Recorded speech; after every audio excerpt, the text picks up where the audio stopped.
दोस्तों इस वीडियो में बात करेंगे 21 मार्च के कोर्ट केस की हियरिंग के बाद में बहुत सारे साथियों के डाउट आ रहे थे कि जजमेंट रिजर्व का क्या मतलब होगा। जजमेंट जो रिजर्व की गई है सोशियो इकोनॉमिक क्राइटेरिया की है 5 मार्क्स के रिलेटेड, इसमें जजमेंट रिजर्व का क्या मतलब होता है, अब कब तक फैसला आ जाएगा और नेक्स्ट डेट क्यों नहीं मिली, क्या 5 नंबर हटेंगे, अब आगे क्या क्या पॉसिबिलिटी बन रही हैं, क्या क्या आपका एग्ज़ाम अब आगे होने वाले हैं, क्या ग्रुप डी की कट ऑफ कम होगी। तो इन्हीं 6 क्वेश्चन से संबंधित इस वीडियो में बात करने जा रहे हैं, तो वीडियो को लास्ट तक ज़रूर देखिएगा। देखिए सबसे पहले क्वेश्चन को ले लेते हैं, जजमेंट रिजर्व का क्या मतलब हुआ।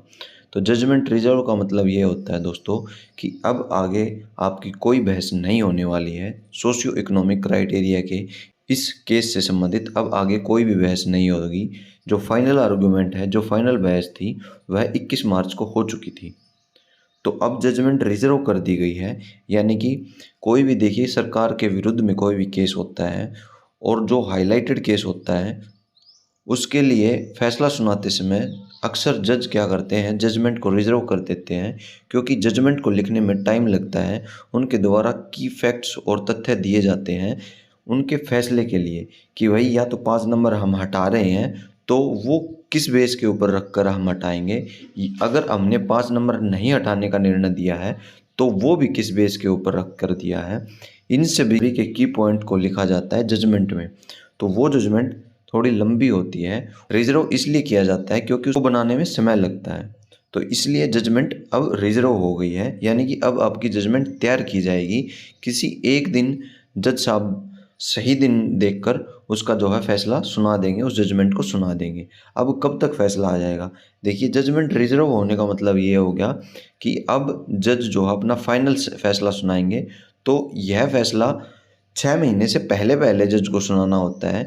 तो कॉमनली यही देखा गया है कि 1 हफ्ते से लेकर 2 हफ्ते के बीच में यह फैसला सुना दिया जाता है कि बाकी सभी केसेस का निपटारा भी करना होता है। इसलिए सही डेट देखकर 1 हफ्ते से लेकर 2 हफ्ते के बीच में जजमेंट को जो है सुना दिया जाएगा। यानी कि 2 अप्रैल तक चांसेस है कि आप सभी को पता है कि 2 अप्रैल को केसेस 56-57 की हियरिंग है। तो उसके बाद में क्या पता यह जजमेंट सुना दी जाए, या उससे पहले अगर जज साहब को ज़रूर लगेगा तो इस जजमेंट को सुना देंगे।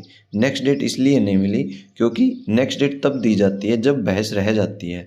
तो 21 मार्च को सोशियो इकोनॉमिक क्राइटेरिया के जो केस था उसके ऊपर फाइनल बहस आपकी हो गई थी, इसलिए नेक्स्ट डेट नहीं दी गई है। अब सीधा आपका फैसला सुनाया जाएगा कि 5 नंबर हट रहे हैं कि नहीं हट रहे हैं। तो क्या 5 नंबर हटेंगे, देखिए इस बारे में सिर्फ़ और सिर्फ जज को ही पता है कि उन्होंने अपना फैसले में क्या देना है, उनको क्या सही लगा, कौन कौन से पॉइंट उनको सही लगे, कौन से पॉइंट उनको सही नहीं लगे। बाकी सुनने में यही आ रहा है, जहाँ तक सोर्सेज से कन्फर्म होता हुआ नज़र आ रहा है कि सरकार भी 5 नंबर हटाना चाहती है। तो मे भी हो सकता है आपकी 60% यहाँ पर 5 नंबर हटने के चांसेस हैं। अब आगे क्या क्या पॉसिबिलिटी बन रही है, देखिए यहाँ पर 2 पॉइंट को लेके बात करेंगे। अगर 5 नंबर आपके हट जाते हैं तो, और अगर आपके 5 नंबर जुड़ जाते हैं तो। देखिए अगर आपके 5 नंबर हट जाते हैं तो यहाँ पर सीधा सीधा इम्पैक्ट पड़ेगा 56 और 57 के कैंडिडेट के ऊपर जिन्होंने यह एग्ज़ाम दिया है। यह एग्ज़ाम कैंसिल कर दिया जाएगा क्योंकि यह एग्ज़ाम 5 नंबर के बिहाफ पे ही चला था, क्योंकि 5 नंबर यहाँ पर ऐड करके कैंडिडेट को 56-57 के लिए 4 गुना करके बुलाया गया था। तो 56-57 यहाँ पर कैंसिल हो जाएगा। और जो आपका ग्रुप डी का रिजल्ट है वह आपका पूरे 100 मार्क्स मान के आपका जो क्वेश्चन पेपर हुआ था उसके बिहाफ पर यहाँ पर रिजल्ट निकालेंगे। यानी कि अगर 5 नंबर हटा के हम कट ऑफ की बात करें तो 77.83 यहाँ पर कट ऑफ गई थी। तो इसके यहाँ पर बहुत ज़्यादा चांसेस हो जाते हैं 1 से लेकर 3 नंबर तक यहाँ पर कम होने की, अगर 5 नंबर हट जाते हैं तो।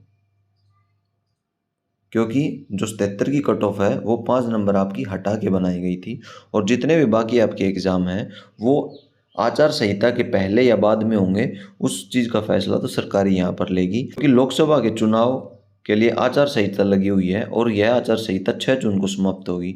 तो मुझे नहीं लगता कि इतना जल्दी फैसला आ जाएगा 5 नंबर आपका हटने का, क्योंकि यहाँ पर सरकार कोई भी अपना लॉस करवाना नहीं चाहेगी। क्योंकि इनको ये भी पता है कि 5 नंबर हट गए तो जिनको मिले हुए थे वो कैंडिडेट यहाँ पर नाराज़ हो जाएंगे, उनकी संख्या यहाँ पर ज़्यादा है।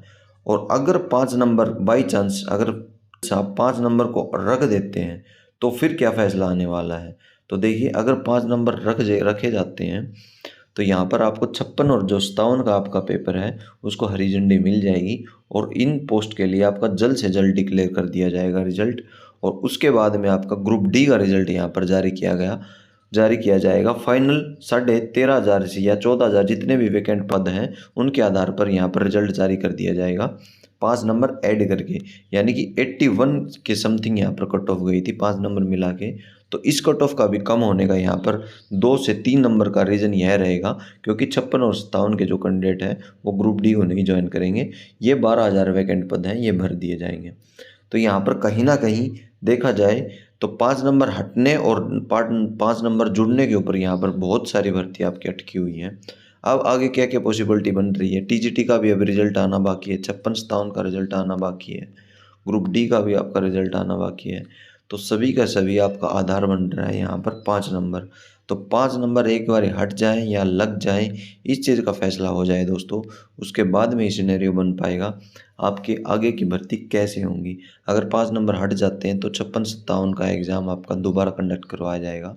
वो सरकार के हाथ में है कि वो 4 गुना को कैंडिडेट को बुलाएगी या 10 गुना कैंडिडेट को बुलाएगी या 15 गुना, कितने कैंडिडेट को यहाँ पर बुलाने का मौका मिलेगा। वह 56-57 में ये सिर्फ और सिर्फ सरकार का निर्णय रहने वाला है। क्या ग्रुप डी की कट ऑफ कम जाएगी, तो इसके बारे में मैंने आपको ऑलरेडी बता ही दिया है। आई होप कि अब आपके सभी के सभी डाउट क्लियर हो गए होंगे। देखिए, जैसा भी निर्णय आता है 5 नंबर हटने या जुड़ने का, जितना जल्दी आ जाएगा उतना ही जल्दी बच्चों के लिए अच्छा होगा, क्योंकि बहुत सारे बच्चे ऐसे हैं जिनके लिए बिना नौकरी के एक एक दिन निकालना बहुत मुश्किल हो रहा है। तो मेरी सरकार से यह गुजारिश रहेगी कि जल्द से जल्द इन भर्तियों को कंप्लीट करवाने का यह निर्णय लिया जाए। और ऐसे ही लेटेस्ट अपडेट के लिए आप चैनल को सब्सक्राइब करना न भूलें। धन्यवाद दोस्तों।